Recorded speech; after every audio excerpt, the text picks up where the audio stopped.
Baiklah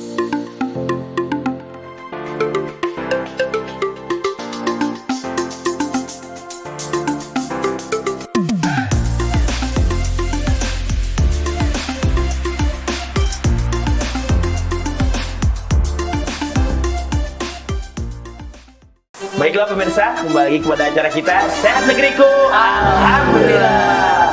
Baik pemirsa, tadi di segmen pertama kita sudah mulai mengulik-ngulik ini tentang penyakit TBC, Mas. Betul banget, banyak banget yang udah kita bahas, apa gejala umum Dan definisi dan lain-lain. Nah, betul banget. Nah, di segmen kedua ini kita akan lebih meluas lagi nih. Betul.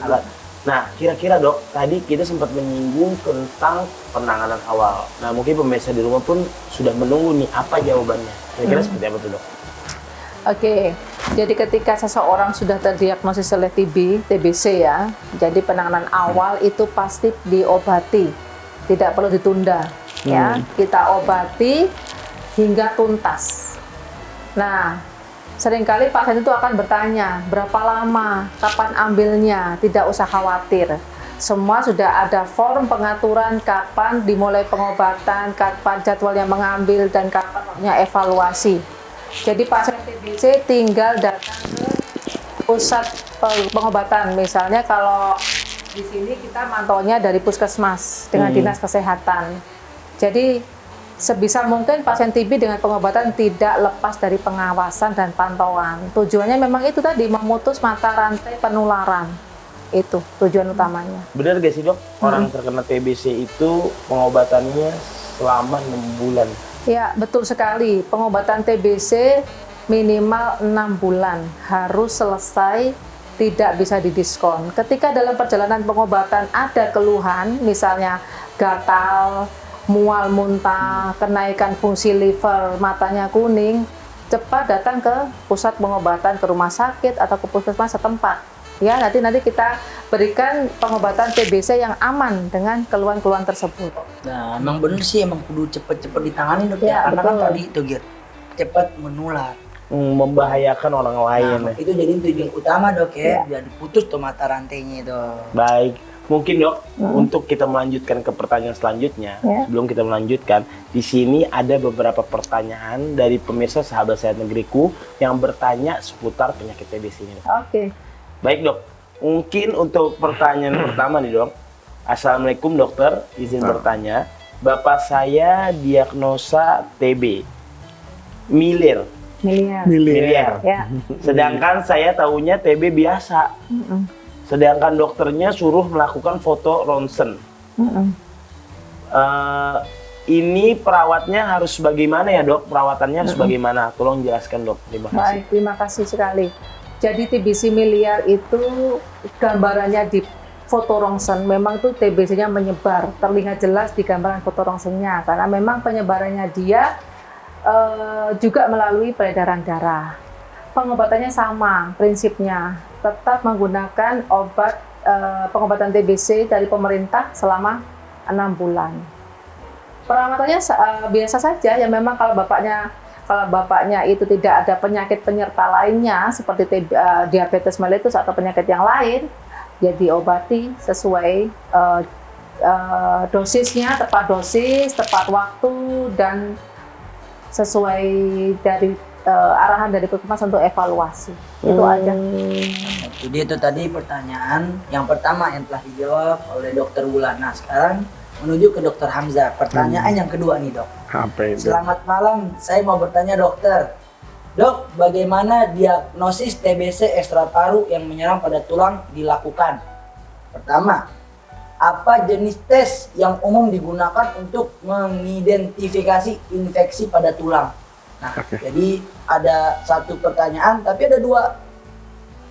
Oh, Kayak dua teks. Iya, dua teks, dua tanda tanya nih dok. Jadi ini menanyakan sekaligus langsung deh. Betul banget. Silakan Oke. pada Dokter Hamzah. Jadi yang pertama, bagaimana cara mengenali TB ekstra baru loh? TB ekstra, bagaimana cara mendiagnostik? Diagnosis. Oke. Ketika ini sudah hampir dipastikan dari klinis. Jadi diagnosis itu kita mau seorang dokter tuh mau mendiagnosis ada dari anamnesis, dari pemeriksaan fisik, ronsen. Setelah itu kita bisa punya kesimpulan, baru tindakan. Nah, kita udah pasien datang nih, pasien datang dengan nyeri punggung. Kita periksa punggungnya. ternyata cirinya ada, seperti ada nyeri, ada gibus, benjolan seperti di tulang punggung, kemudian orangnya kalau malam terasa nyeri banget. Nah, kita mulai berpikir bahwa oke, kita ambil ronsen untuk pasien ini. Nah, dari ronsen kita lihat, ternyata tulangnya cemet, padahal dia tidak pernah jatuh. Nah, kita mulai berpikir, oh ini kelihatannya TBC tulang. Nah, di sini kita dibuat harus bisa ambil keputusan. Maksudnya begini, kita mau buka pasien ini, kita harus pastikan dulu kumannya harus mati. Makanya kita kasih dulu dia obat TBC. Biasanya saya sering diskusi sama beliau. Yakin kamu?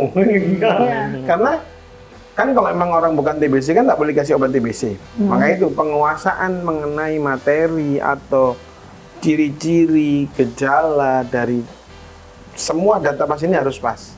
Sehingga kita bisa ambil kesimpulan dan kita mau ngasih, dokter paru pun akhirnya mau ngasih obat.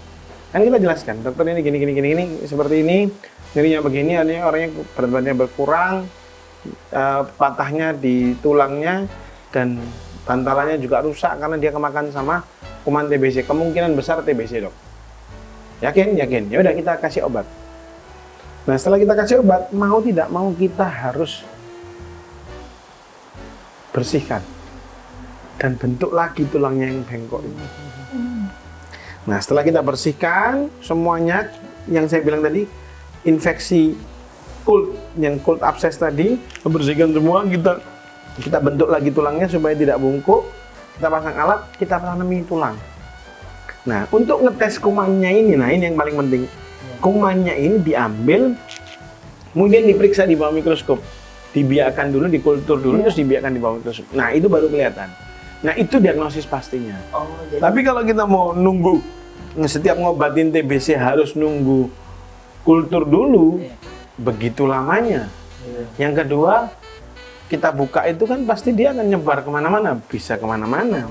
Makanya kita penguasaan mengenai TBC, penguasaan mengenai klinis, semuanya harus bagus. Sehingga kita memberikan diagnostik itu harus sesuai. Ada sih pemeriksaan untuk tahu sebelum kita buka pasiennya. Namanya IGRA. Bisa. IGRA itu satu antibodi imunoglobulin yang dikeluarkan oleh si kuman, tapi. Iya. Jadi kalau ada IGRA-nya positif, berarti pasti TBC. Hampir pasti TBC. Nama tesnya IGRA. Nah, itu kita akan kadang-kadang saat pasien kita ajak diskusi nih. Kalau mengarahnya jelas dan clearly, yaudah kita kerjakan aja. Kita kasih obat 2 minggu, kita periksa nanti pada saat setelah dibuka. Jadi kalau orangnya meragukan dari data yang kita kolek ini tidak spesifik, ada baiknya kita periksakan IGRA tadi. Dengan kita periksakan IGRA, di mana dok periksanya? Di hospital. RSUD Bangil ada kok.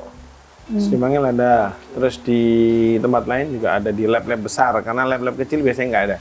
Nah, kita periksakan IGRA. Kalau positif, udah langsung kasih obat TBC. Karena dia cukup sensitif dan cukup spesifik untuk kuman TBC. Jelas ya? Jelas, dok. Diagnosisnya dari semua data yang dikolek. Kalau memang spesifik bisa kita ambil kesimpulan. Kita obati dulu 2 minggu. Kita bersihkan. Terus obat lanjut sampai 6 bulan. Kalau meragukan, cek lab yang tanpa dibuka, yaitu IGRA.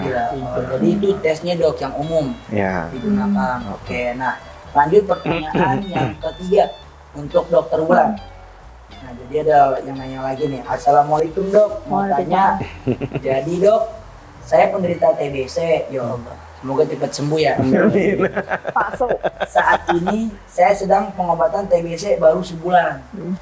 Tapi terkadang saya sering lupa karena numpuknya pekerjaan saya.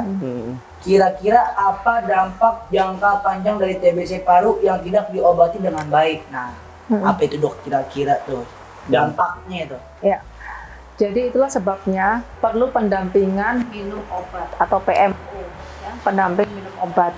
Jadi kalau yang sakit ini anak, yang menjadi pendamping minum obat adalah orang tua. Atau bila yang sakit orang tua, yang mendampingi minum obat itu untuk memastikan obat diminum. Karena faktor lupa itu tidak ada obatnya. Karena kalau orang udah lupa, sudah kelewat. Dampak negatif dari yang kalau sering lupa untuk mengkonsumsi obat TB yaitu semakin lama penyembuhan. karena semakin lama penyembuhan, sesuatu yang neglected menjadi suatu pembenaran. Akhirnya tidak terobati secara maksimal. Dan bakteri TBC bisa kemana-mana, yang paling dekat ke otak. Seperti itu. Dampak itu dok, kalau Dampaknya dibiarin seperti itu, ya. Nanti bisa mengakibatkan yang lebih parah dok Iya, ya. betul sekali. Itu sebabnya peran dari puskesmas, dinas kesehatan, dan keluarga itu selalu kita follow up. Karena tujuannya tadi, agar tidak bosan atau tidak lupa minum obat. Nah itu dia tadi tuh permisal tuh. Jadi misalkan lagi tahap pengobatan, lebih fokus ya dok ya tentang diri sendiri gitu Gir. Maksudnya kan serem juga kalau dibiarin tadi Iya. tampak gitu. Sampai Langsung sampai ke otak loh. Sampai Kalau ke bukan ke otak, tulang ya. lagi, kalau sudah sampai ke Iya. otak biasanya Apa itu? kencacatannya Permanen, susah disembuhkan. Kayak Kasihan, pemirsa ya. di rumah, itu adalah jawaban-jawaban dari Dokter Hamzah dan juga Dokter Wulan mengenai pertanyaan-pertanyaan yang tadi disampaikan oleh pemirsa di rumah. Tapi tadi sedikit saya pengen nanya dok. Tadi dokter menyinggung bahwasannya 6 bulan pengobatan dari TBC. Sebenarnya ada gak sih dok alternatif buat tidak memakai pengobatan 6 bulan itu? Oke, terima kasih.